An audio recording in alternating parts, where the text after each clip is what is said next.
Hello， 大家好，我小钟啊，我现在是在非洲的埃及，我身后呢就是开罗著名的死人城啊，这里呢也是全世界唯一一个活人和死人一起住的地方。据说呢里面是住了有50到100万的人啊，那今天我们就一起进去探索一下。这个死人城呢，整个是绵延了有7公里啊，它的外观看起来呢也是特别的颓败啊，因为整个呢也是经历了有差不多上千年吧。那我们现在呢就是要步行进到这个死人城里面，在这个死人城的外围呢，其实已经能看到很多有人活动的迹象啊，开了一些店啊什么的。大家可以看到上面的房子也是他们自己搭的。这边这个小姑娘应该也是守墓人家族的，这儿画了好几个箭头，这怎么看？这边好像就几乎没什么人住了。你像小钟一个人进来走，听到一点点响动，都还是挺担心的。哇，我的妈呀，这太震撼了吧！萨拉马雷孔。终于看到一个人了，我放心一点了。刚才没人，真的是挺担心的。心内 ，OK。Here work. العرف عشان الزرع. زرع. ما حدش بيجي. كله مالي في المصايف. OK。咱也听不懂。الزرع هيموت. OK， 就是小钟吃亏，就是吃亏在这个阿拉伯语不会啊。感受一下整个地方，如果说是太阳一下山了之后进来，真的还是挺可怕的。那边就是萨拉丁城堡，这个就是仙人掌果啊，兄弟们，仙人掌果啊，这个水果的口感跟那个火龙果一样的，维生素含量也特别高。我得赶紧出去了，现在时间已经快要下太阳落山了。但我感觉这个走得出去吗？这里面就是几乎没有路，都是得随便走。我其实也不知道怎么走，有点像迷路的感觉了。看到这个阿拉伯文有点打扰我看。再往这边走，哎，往这边走没路了，兄弟，我得要想办法出去啊。咱们现在要准备走出去啊，走了好久都没走出去。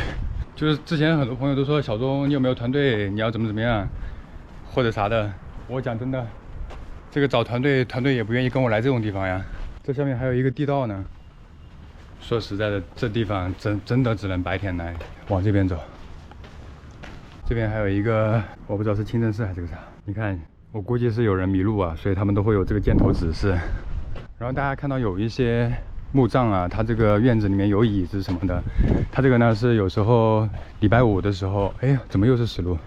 礼拜五的时候呢，会有一些他的家人来这边，就是读那个古兰经。这个应该是有人住的。讲真的，我觉得他们这个住在这里的人，这个内心是有多强大呀！我光是在这里走一下，还是白天，我都觉得有点怕了。你好 ，China。你好。Welcome. How are you? Good, and you? Welcome. Are you living here? Yeah. Okay. Inside. 这个感觉应该算是一个比较有钱或者说是有地位的人的墓吧。那边感觉更明显啊，它上面写的都是阿拉伯语，咱也看不懂。这个我估计可能是他的男主人，然后那边应该是他的女主人。就是整个墓呢，它是上面还有一个小楼阁。这个埃及的墓跟咱想象中的墓还有点不一样，它就真的感觉像是个亭子一样，然后把这个墓呢是站在那个地的上面的啊。哦，you sleep here？Okay, shukran. This is the name Sultan Qaitbay from Mamluk. Mamluk. This is like 170 years. 170 years. Yes, all these rich people. Yes, of course, it's just rich people. I think you see the stone. How come working handmade working? So inside. I say there is a man who will take care of the tomb and cleaning service. Somebody here, he take care from this place. Yeah. So he's paid by the family of the family. He come in, you know. 其实死人城的历史呢，最早可以追溯到公元7世纪。它这个地方呢，是很多达官贵人、学者，还有一些政治家、名人的一个安眠之地啊。它这个墓呢，也是按照当地的民居风格建的。然后住在这里的人呢，很多也是好几代就在这个地方当守墓人的。Salam alaikum. You living here? حوشي. OK， 这是他的那个墓主人的一个信息。他好像那个后面是个墓。哦 I can go. Shukran. Shoes?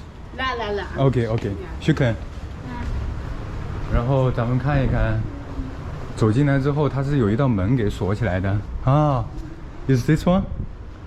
这个地方吗？它这个就是感觉像是一个比较普通人的墓，它好像都没有那个墓葬啊。那边好像是它的一些信息。这是他们当地人煮饭的地方，这边还有一个烤箱。然后他们这边的房间也是住在这里的。这个建筑看起来很气派啊，咱们能不能进去看一下？星星和月亮，就伊斯兰教啊。这都是木头做的，然后整个墙也很高。就大家可能看到这个地方，它的很多地方是垮掉的，然后也有很多的这个裂痕啊。它这个呢，是因为在1992年的时候，埃及开罗市发生过一次大地震啊，所以很多建筑都倒掉了。大家可以看到这个院子就特别的大，那里面应该也是它的墓葬啊，所以整个环境还比较好一点，应该也是比较有钱一点的。然后大家可以看一下，就他们这个守墓人呢，他们住的环境就这样的，在地上铺了一个毯子，然后就睡了。很多东西呢，可能他们也都是在外面就是收集的吧，捡的吧。你看它里面就是除了有这个墓之外，它还有一些偏房啊，就是给这个守墓人住的。其实埃及这个国家，他们当地人的这个生死观就跟其他人有点不一样哈。你比如说这个木乃伊也好，什么人死之后的一个灵魂永生也好，包括他们这个死人城的活人和死人一起住也好。而且他们这个墓感觉样式也跟咱想象中不大一样啊，看着还是挺瘆人的哈。这大白天呢，要是晚上的话更吓人，我的天！这些呢都是一些比较普通的墓，然后看起来比较高规格的呢，就是独门独院的。萨拉马列库 ，Yes。你在这个地方守墓吗？行，你住在这里多久了呀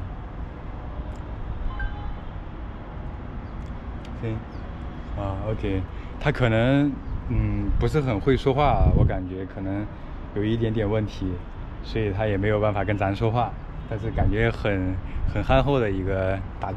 小东来之前呢，也看了很多网上关于大家来探索这个死人城的视频啊，不管是油管啊还是国内的影片，都挺多的。因为像这个地方的话，几乎碰不到什么游客啊，可能能碰到中国人的话都是拍视频的吧。这也是一个大爷在这里睡觉，那这里面也是。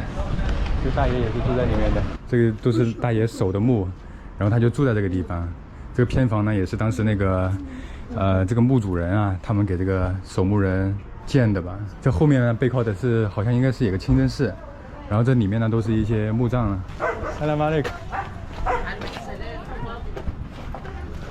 在这儿还是很多人生活的，对比一些其他的埃及的景点啊，这个地方就很安静，也没什么人。基本上就当地人，而且当地人也不会说什么英语。我给他们看了我女儿的照片，这边还有手掌印呢，看起来其实还是有点瘆人的。这个就是他们家守的这个墓了，这上面写的是1247 1 2 3 4 5 6。虽然叫做死人城，但这里呢仍然有很多人在这儿生活。就很多朋友可能都会想，就是说为什么他们这些人要住在死人城里面？就是除了那些守墓人之外吧，其实跟之前的那些贫民窟是一样的道理哈。就他们来到这个城市里无依无靠，首先要解决这个吃和住的问题。那如果是在市区的话，他是没有办法去付那个高额的房租的。然后工作呢也没那么好找，所以一开始呢就只能是找到这些地方。可能很多人会问，就是这些人来到这个死人城住会不会怕的问题？其实对于他们的境地来讲的话，就是他们连活着都不怕了，还有什么好怕的呢？是吧？这也是非洲很多底层人民的一个现状吧。